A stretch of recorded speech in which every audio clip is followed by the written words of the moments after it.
Okay, can I just check, can everyone hear me online? Oh, good, Rachel, yep. Great, we'll get started. Hang on. Sorry, bear with us, because if I do that, we get a different view here.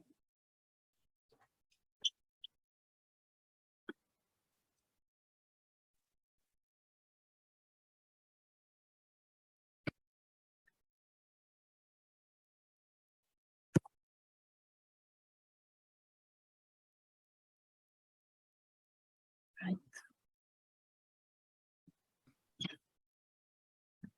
Okay. Are you happy to see it like this? Just because of I can't get it. Okay, great. We'll get started, everyone. Let me just hit record. Great. So thank you all for coming along, both in person and online. My name is Rachel Harris. I'm from the Research and Development team in Research Services. And my role really is to support research staff through rolling out and implementing what is the Research and Development Concordat. So that's, I'm going to run through what that is, just to set the scene really, and what it means for you as researchers or line managers of researchers, and also resources for staff, and then give you some time to have conversations as well around effective career conversations. So the idea is that I'll give you a little bit of the context, but then we've got an hour, so rather than hearing me talk for an hour, give you some time to actually have some conversations around kind of what the Concordat could mean for you, and then really around career conversations and professional development. So, realise that's not everything. Sorry. So, the Concordat is kind of this legislation that's been set out, and it's there to really improve the employment conditions for you as researchers and your researcher careers. And so how it does that is by setting out principles that we then aspire to kind of achieve in different areas. So it was reviewed quite recently in the last 2 years, and the 3 new principles, if you like, are in environment and culture, employment, and professional and career development. And so they span different categories. So environment and culture can include things like equality and diversity, whereas employment is everything through the employment and recruitment life cycle. Professional and career development is your personal and professional development, but also kind of what initiatives can we create to support you in kind of progressing on your career. And the big change that happened in the review was that the Concordat got split into different stakeholders, kind of the principles, and different stakeholders were identified. So that includes researchers themselves, managers of researchers, funders, as well as the university as kind of an entity. And what the document provides, it outlines responsibilities or expectations for each of these stakeholder groups against the principles. And so it gives us quite a good indication of what's expected kind of across the sector, what the sector are working towards, but it also means we can then support these different subsets of stakeholders. So we, from a research and development perspective, I can support you as the researchers, but the big change has been the expectations on managers of researchers. So we can also now kind of drive initiatives that support managers, line PIs of researchers, to make sure that they are equipped and supported to really excel in their role, and kind of work towards this together. So it is very much a living thing. It's not kind of set in stone, and it's definitely aspirational. We're working towards it. So at Glasgow, the priorities that have been set out are clarity around career expectations, opportunities for research staff to undertake professional development, enable and equip research staff to kind of pursue a variety of career paths, so not just pursuing the one academic career path, for example, to provide information around the tracking and the destination of research training staff, because we are limited on our data with regards to that, and then to provide support for PIs. And so that's kind of, once the Concordat got reviewed, we wrote a 3-year action plan, and that we're 2 years into that now. And these were the first 5 kind of priorities that we put in that original action plan, which will get reviewed after it's 3 years. So what I wanted to do was not go through the whole Concordat in kind of detail, but kind of focus on the professional and career development principle. And what I've pulled here is the points that sit under that for researchers and for PIs. So this is the points for researchers. So it encourages that researchers take ownership of their career and identify their career goals, and explore a range of different employment options, maintain an up-to-date career plan, engage in career development reviews with managers, pursue and develop research identity and leadership, and also take opportunity to kind of engage in different development opportunities. So that could include knowledge exchange or policy development. So there's quite a lot of scope there for kind of it to be bespoke to the individual. But this is kind of the guidance and expectations to really enable researchers to develop to their full potential. And what you can see here is I've pulled the same principle and the expectations or responsibilities for the managers as researchers, so for PIs, and it's very much echoed. So engage in regular career discussions, including kind of your annual PDR, for example. Support researchers in exploring and preparing for a diverse range of careers. Allocate and enable researchers to kind of take part in this 10 days continued professional development. And if you're not aware of that, I can come back to that. And identify opportunities that are within that 10 days, and in addition to that, enable researchers to develop their own research identity.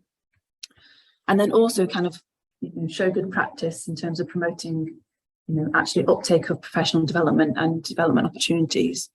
So just to touch on there, I know that through your school's Athena Swan group, there is guidance in terms of for the 10 days professional development. So, but if you're not aware of it, it is this kind of encouragement that researchers have within your time. There's 10 days to do whatever is best for you in terms of your development. So really encouraging you to take that time and think about, it's not just about taking or completing training courses, whatever you require for your development.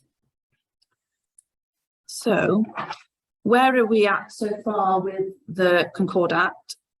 So here at Glasgow, action plan published in May 2020. My post was created because of the Concordat. So I started in 2021, really to drive this forward. We've created provisions around what that 10 days might look like in terms of your professional development, different Moodle courses to support kind of induction and professional development kind of guidance, researcher welcome lunches, so to kind of have that touch point with researchers as they join, and so that they know about us and know about different provisions available from the start of their contract. And then different things like the funder sessions, and I'll go through some of these other ones in more detail shortly. But one of the things we are trying to do is also engage with colleges at different levels. So whether that's at a school level or across the college. So if there's things that come up today, or if there's things that you're not aware of, please do get in touch with me or the team so that we can work on initiatives together, and we can provide better support by hearing from you. So I really would say, please do get in touch with myself or the team. So things that are I'm going to shortly go through kind of some of the development opportunities that we can provide, but some things that are in progress with the Concordat, so to kind of that are coming, yes, we are exploring kind of the data that we have on research staff, and actually what that means in terms of what you as a group look like, and what that means in terms of the support that we could be providing. Looking at supporting you track and monitor your 10 days and then have that so that we can kind of report on that, which is one of the things that the sector are looking to see about engagement.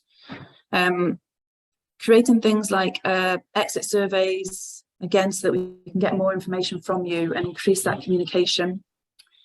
Having careers contacts database, so there is a big gap in terms of knowing where research staff go after PhD, after postdoc positions, and so actually having that information and then connecting you with each other, so providing a tool or a database that enables that. We've got things like fellowship resources in the pipeline, additional provisions around research identity, professional development, kind of workshop based as well as online materials, different networking opportunities, and then space for PIs to share best practice. So one of the things we're looking at is how can we better support PIs to share what's working and what's not working for them. One of the big projects that we're working on, which is on here, which is, well, for want of a better name so far, is the Talent Lab for Research Staff, is a pilot program looking at, does a structured program of support work better for research staff? And so we're developing that program. We've just finished the consultations around that with different research groups, and we need to now speak to the PIs. And so if we had a more structured program like what you'd get during your PhD years, is that beneficial to research staff in terms of helping them become more career informed and, you know, that sense of belonging during those contracts. So that is something that is due to start in the new year. And there'll be kind of communication sent out about that. So depending on your career stage, it might be that it works for you or works for your researchers, the researchers you manage. So that is the Concordat really. So I just wanted to pause and see if any, I'll just stop sharing for a second because I can't see the chat. So just to check if there are any questions on the Concordat before I move on, or any comments or anything. Really, it's just, when I was speaking to David about doing this session, it was really to give you a bit of background around it, a bit of context around the Concordat and how it could be useful, and kind of what's coming out of it, I guess. You know, it really is this, for universities, it's a vehicle to kind of initiate change and develop different initiatives or pilot different initiatives. So any questions from online or from the room? No, that's absolutely fine. What I will do is share again and move on. Oops.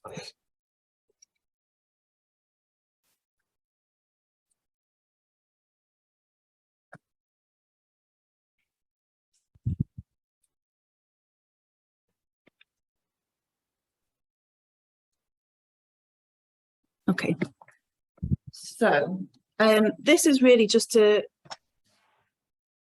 kind of give a bit of scene setting for the research and development team, and then again, one of the things I spoke to David about was kind of just running through kind of some of the resources that we can provide, and some of the things that we're doing. So we see research and development as kind of, our role is enabling you to kind of develop your skills and develop working relationships and foster kind of your talent here as a researcher, and could encompass everything like the terminology professional development, career development, personal development kind of comes underneath that. And we've split this into different themes. So career direction, connecting and belonging, researcher integrity, engaged communication, constructive conversations, and then innovative ideas. And the idea is that our provisions kind of fall onto those things. But the questions, I guess, that we're asking kind of within our research and development team, and also kind of we sit alongside kind of research culture. So research culture and researcher development are what careers are researchers entering into or not entering into, and why, and how can we use that information to inform ourselves, but also inform you as researchers? Who's progressing and who's not, and why? You know, what can we do about that? What skills are required? What networks and communities do researchers need? So again, from communicating and speaking to researchers, there's that, not everyone gets that sense of belonging, or, you know, everyone's on their has their own individual career path, and depending on where you're at, you might have, it might be easy to identify colleagues that share similar experiences, or it might be quite difficult. And so one of the things is bringing people together to support that. What experiences do you need to kind of help develop? What identity and emotional work is required to transition into different roles? So obviously it depends on, again, what your career aspirations are, or what your career path is, but what do you need, and how can we help you kind of be competitive for different roles, but also identify with different roles. So building confidence and motivation around that. And then the kind of thing I wanted to focus on kind of for the second half of this really is, what are good conversations around careers, and what are taking place already, what's best practice, who do you have those conversations with? So these are kind of some of the questions that we're asking around the work that we're doing to support researchers. So here, what I wanted to do was just, and I can share these slides afterwards, was kind of highlight some of the provisions that are available, and then also in orange are the ones that are kind of that are in the process. So you may or may events, so we have a different series of events, so you may or may not be aware of kind of the career lunches that we host. They're all on Zoom, likely to stay on Zoom, to be honest, because we've had better attendance and we don't have to rely on limits to a room size. We've recently brought in kind of the funder series, so bringing in funders and then current fellows underneath each of those funds to kind of share their experience and share what that funder has for early career researchers, rather than what their whole suite offering is, so that it's more the opportunities or schemes that they're talking about are you're actually eligible for, rather than, and that was kind of feedback, is that sometimes the funders come, but they don't necessarily focus on the things that, you know, you'd have to have that academic position or be on the academic kind of research and teaching track to actually be eligible for them. So this is kind of bringing it to what's actually eligible to you as early career researchers. We have the Q&As with the Vice Principal. So again, this is an opportunity for you to hear updates about what's going on in the university and the sector, but also I would really encourage, and I think what's missing here a little bit, is actually really encourage you to be asking him questions about, or any concerns that you have, and raising them with him at that opportunity. And then we have the staff conference, which happens every kind of end of spring, early summer, which is really geared to bringing people together to share about career experiences and stories, and kind of covers culture as well, specifically for research staff.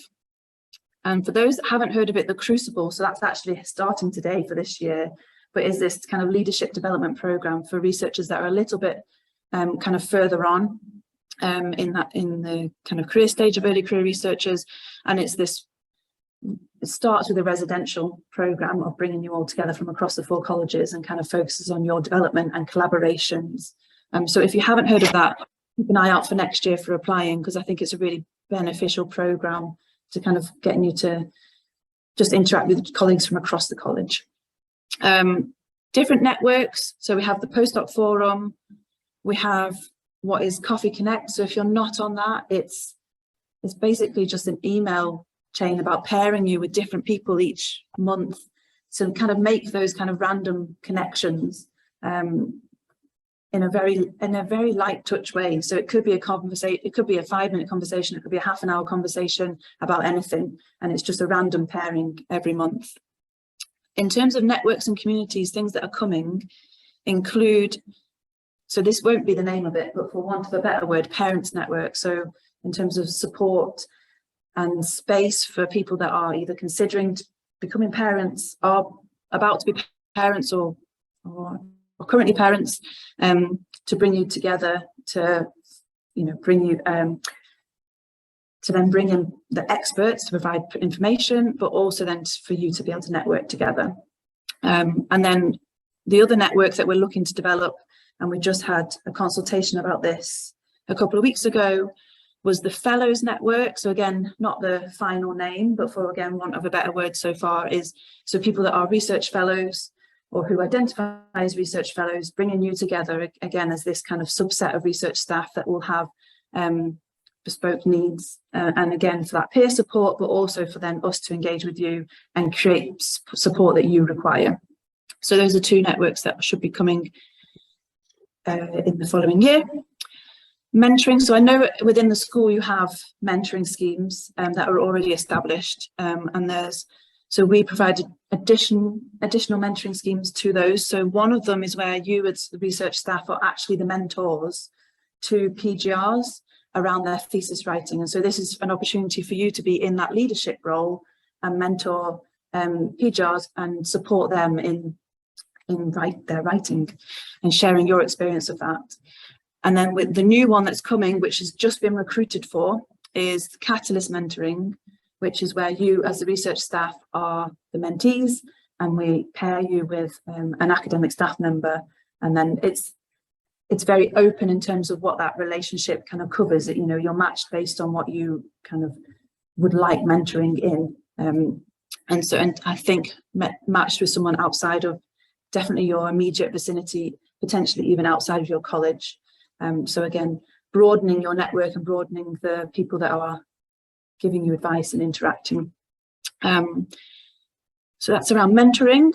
And then just finally, resources. So for those that are, and I know there'll be clinical people here as well, so in terms of funding, when I got to Glasgow, I've tried to find information about funding and it was all dotted around everywhere. So what we've tried to do is put it all into one place so that it could be a one-stop shop for going and at least then being signposted to different sources of funding or different information on the university's web pages around funding. And so that's there on our web pages. We have got fellowship resources, kind of guidance in the pipeline. And then we've got different resources around careers and wellbeing.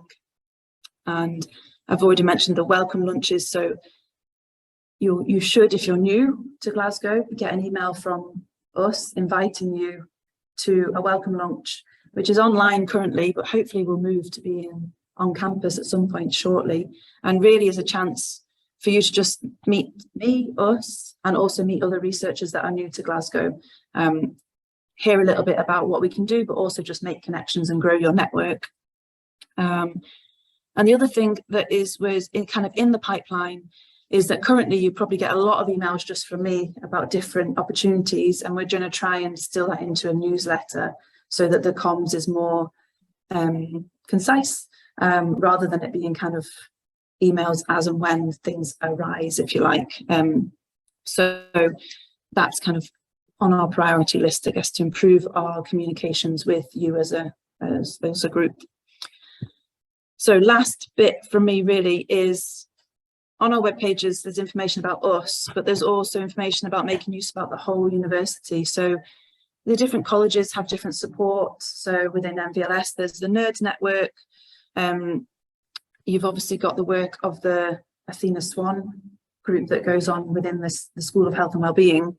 But then within the wider university, you've got the careers service, organisational development, commercialisation, and the central research support offices as examples of people that are providing support for you as staff, but also that some of them are providing bespoke support for research staff. So just to keep an eye out for opportunities that are coming through these groups. And within the careers service, there is a dedicated careers manager for research staff and students. So if you're not aware of Katrina Gardner and you're looking for support, or a one-to-one about reflection on your career, support with applications or interviews, then she is available and dedicated to you as research staff and research students.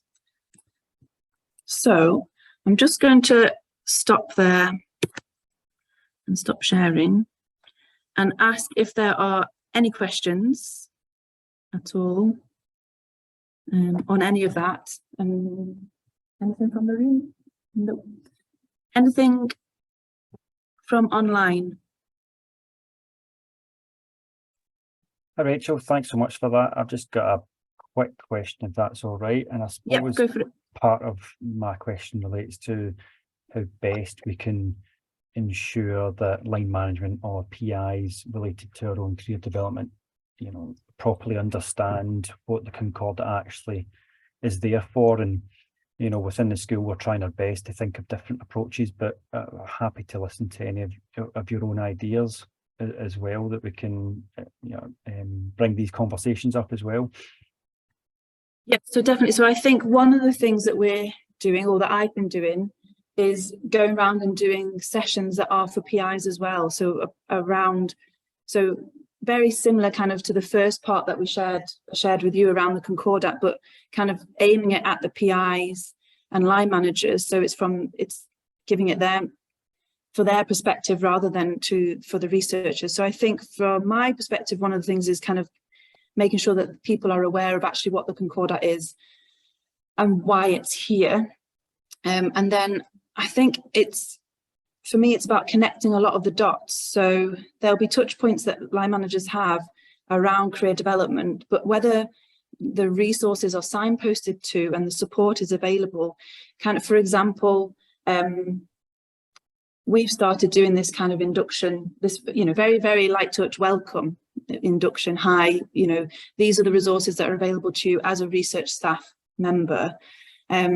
But then I think it would be important, and if it can, and I know this might be something that the Athena Swan group are looking at, is can we then make connections in terms of the induction and the support that's sent to the PI when they welcome a new staff member at the college and at the school level, so that there is that consistency in the message that comes through.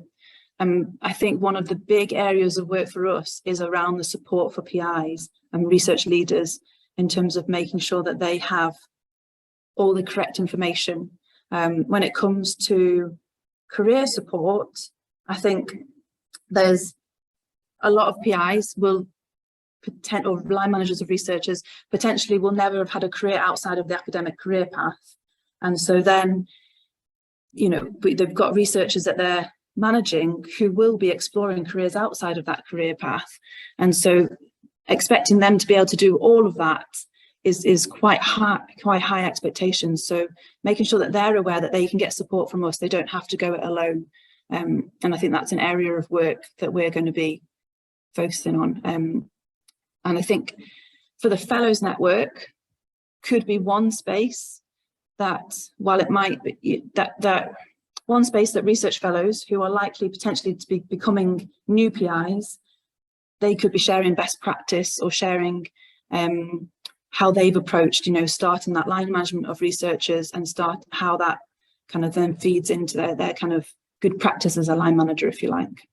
I don't know if that answers your question. No, it does. I think these are all little things that are probably all going to add up and help. I know we're starting obviously the PDR process, so we're partway through it already. So, and I know the checklist has, certainly from the school, we've obviously taken and mirrored the kind of checklist that exists, and there is a section on the PDR that career development under the Concordat actually should be discussed. So I know there's quite a few people on the call. I'm quite interested to hear if anyone's had those experiences so far about discussions around career development as it speaks to the Concordat, and if it's been brought up and if it's been understood and if they're actually been aware of it, because it's certainly something internally through my own research group that a lot of people I've spoken to were unaware of it. And from an Athena Swan perspective, it's certainly what we've been trying for this last year, and this obviously seminar's reflection of that as well. But I'm hoping that we start to see those discussions happening in this particular PDR cycle. But I'm happy to hear if anyone's had those experiences so far.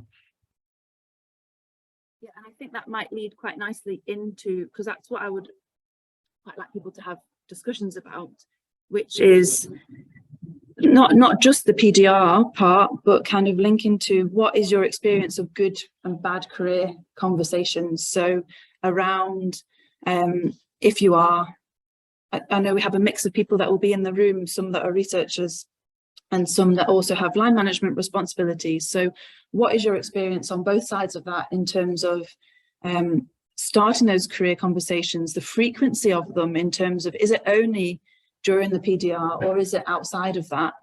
And I think also for some researchers, guidance or sharing of experience of how to actually approach those conversations, because I think that can be a very challenging thing if it is approaching those conversations outside of the PDR process, depending on who your line manager is. So I wonder if it's worth, we've got quite a few people online. We've just got 2 people here in the room, and plus myself. Absolutely agree. Career development discussions would need to be more frequent than once a year. So absolutely. What I'll do is, if everyone's happy with it, I'll just get my questions for you and put them in the chat, because I realise it's 22 already, nearly 22. So, and then I'll put you into breakout groups just to kind of share your experience of this from either side of the coin, depending on your role, what your role is currently. So how do you approach career conversations? How do you support and encourage professional development? Top tips for an effective PDR, and challenges and the barriers to kind of having those effective career conversations. So let me just, so yeah, absolutely, definitely more frequently needed. So how do we bring that in? And how do people have those conversations? I think can be quite challenging for some researchers, depending on the relationship that they have. Other people will have them very naturally, I think. So what I will do is put you into breakout rooms of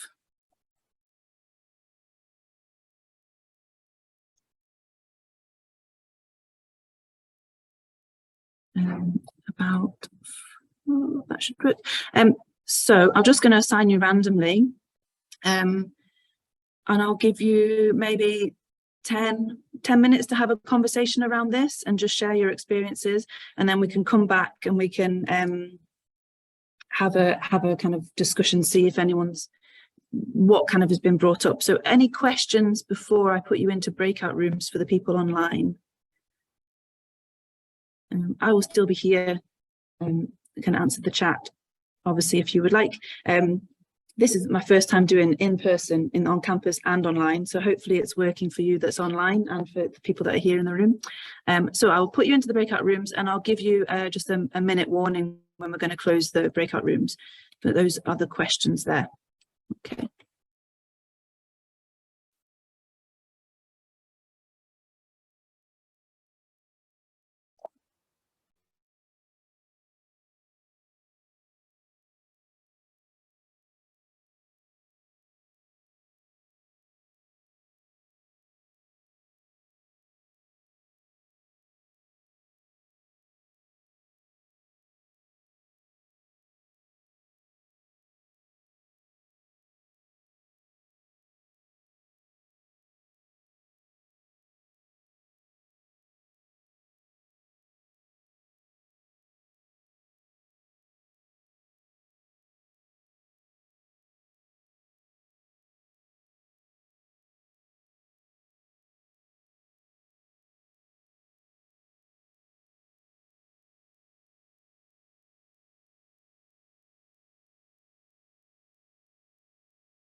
Okay. Oh, well.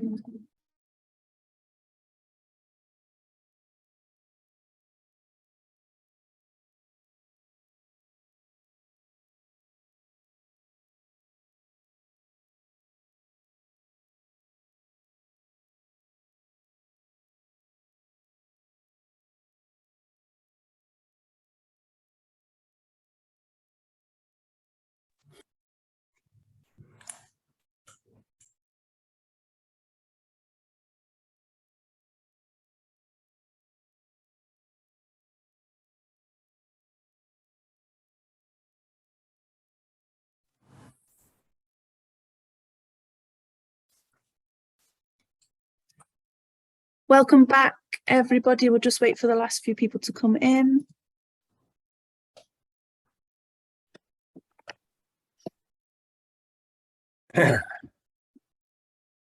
Welcome back. So just in the last kind of 5 minutes, anyone want to share what you were having conversations around?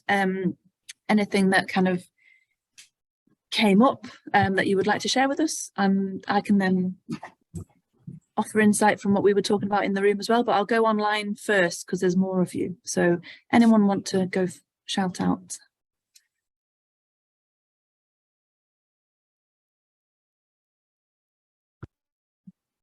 I think one thing that we brought up was the potential conflict that exists between contractual responsibilities or project-related responsibilities and finding the time to direct the development aspect of our own careers that aligns with what our PI expects, perhaps. And those discussions either don't happen or I don't know, sometimes we might struggle to do it, or there's a disconnect between ourselves and the PIs with regards to how we think a career might want to progress or should progress. Absolutely, and I can see a lot of nodding heads. And so I think that is one, and that's one of the areas that we have guidance on how to have career conversations for PIs. But actually what I think might be needed, and one I'm hoping maybe the Fellows Network will be kind of a pilot area for this, is how to support researchers have those conversations so that it is kind of addressing that conflict, but also, you know, that this 10 days isn't a Glasgow only thing, it's a sector-wide thing, and that kind of this encouragement to engage in different careers and, you know, and exploring the different career options. So it's not just about that one path. And funders, although I haven't talked about them very much, are one of the stakeholders on the Concordat. So, you know, they have a responsibility as well to enabling this to happen and to enable researchers, managers of researchers and universities as the other stakeholders to make all of this kind of the ambitions that are outlined in the Concordat a reality. And so I think that is an area of where we can definitely develop some support, but is one that it comes up quite frequently in terms of that conflict, definitely. Any other comments or anyone who has suggestions on how to kind of support or to navigate that overlap? Well, we kind of talked that we've had like slightly different experiences with career discussions, but one thing that maybe came out was that people aren't always encouraged to go for promotion, and they might already be told not to, or kind of advised to consider it even before maybe they've, you know, drafted a promotion application. So it might maybe be useful that, you know, line managers and PIs not discourage or reject the idea, but maybe have look at a draft application first with the researcher to kind of see where they're falling short and where improvements could be made, or maybe they're even ready for it. So yeah, absolutely, doing a bit of a gap analysis on something. So actually going through that process of, that reflection and that writing to see where you are at and how ready you are, and then having that conversation, whether it's with your line manager or peers or mentor, I think would then just enable the researcher to take stock, but also the PI to kind of be aware of what the researcher's ambitions are. So definitely that goes for kind of job applications, CVs, you know, for, you know, reflecting on your own CV to understand where you currently are and where you want to be going, whether that is for, it depends on the position that you want to go for next, whether it's a fellowship or a lectureship or different other, you know, other positions outside of the academic path. Any other comments or questions? We've just got a couple of minutes. Just one thing, if I may add, is that we also identified a need for mentors. So in induction form, most people, and me as well, we got this, like, I don't remember exactly, but I have sent some emails asking for a mentor outside my immediate environment in which I work in, and nothing happened. And now there was this catalyst scheme, and also I'm there on the waiting list.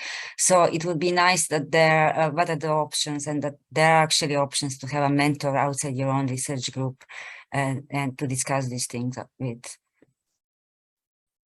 Absolutely, and I think, again, a few nodding heads there. So I think there's obviously the schemes that are within your school, but then the ones that are outside, you know, the ones like Catalyst that we're doing, we'll run it and then hopefully it will grow. The talent lab that I mentioned for research staff, which is this kind of pilot program for this more structured program of support. One of the things that we're hoping to do as part of that is a mentorship scheme that actually has mentors that are outside of the academic kind of circle, if you like. So different sectors or industries, and having mentors that could then support, not necessarily support you to move into those industries, but just mentors, you know, they could be collaborators. It could be that you're going into those different industries for jobs as well. So that's something to kind of, that's in the pipeline, if you like. I'm just going to see the chat there. I've got a question.